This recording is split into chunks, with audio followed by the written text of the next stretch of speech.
Oo na, no? Hindi ako sikat. Pero, alam nyo, dadating din ang panahon natin. Promise, dadating din yan. Hindi man ngayon, hindi man bukas. Mag-isip-isip tayo ng maganda-gandang content na kahit bata pwedeng panoorin, na kahit bata pwedeng intindihin, no? Na maging huwaran sa mga nakakapanood sa'yo. Yung mga ganong content ngayon, mga kapatid, walang nanunood. Yung mga pag-correct ng mga mali, walang manunood. Kasi karamihan ng tao ngayon ayaw na kinokorek sila. Real talk. Ayaw nilang sinasaktan, ayaw nilang nasasaktan yung kanilang damdamin. Kahit pag-correct naman yung iyong ginagawa, ayaw nila. Mapapasama ka pa. Alam nyo, nakakalungkot may narinig tayong balita kanina na isang nurse somewhere in NCR, if di ako nagkakamali, may motor daw na bumagsak. Tinton nurse na to, tinulungan yung motor. Kaso nung naitayo yata yung motor, ay pinapaandar ng rider, ayaw umandar yung motor. Ngayon, sa hindi ko malamang kadahilanan, nag-init yung ulo nung rider at pinagbintangan daw kuno tong nurse na siyang may kadahilanan kung bakit ayaw na umandar yung motor niya. May baril yung rider. Pinagbabaril. Dead. No, shout out sa ating mga idol na vlogger, yung mga ganito nag-umpisa, yung mga tumutulong sa ibang tao, namimigay ng pera.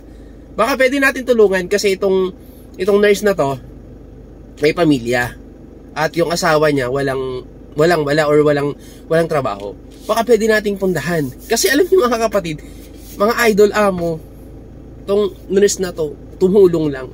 Taba ng puso, tumulong. Dahil nakita niya nangangailangan ng tulong yung rider. Pero, sad to say, dahil sa pagtulong niya, nilalamayan na siya. Baka pwede naman.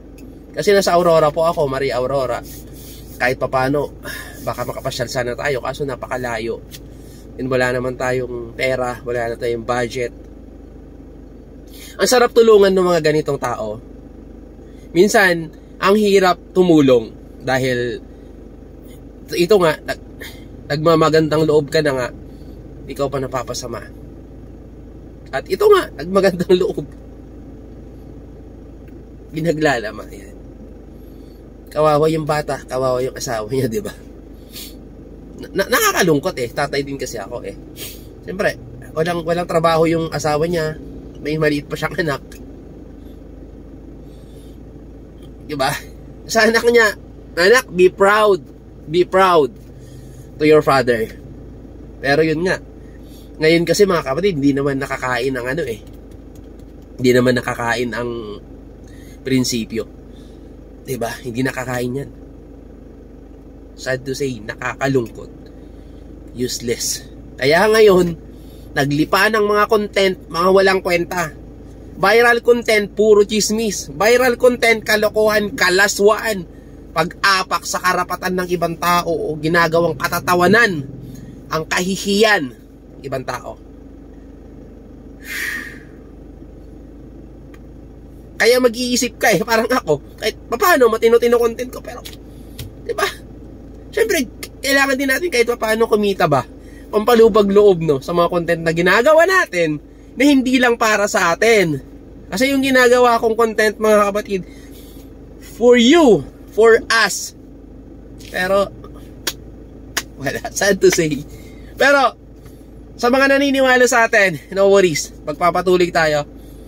Kahit minsan, feeling ko, nalalagay sa safety, yung aking sarili.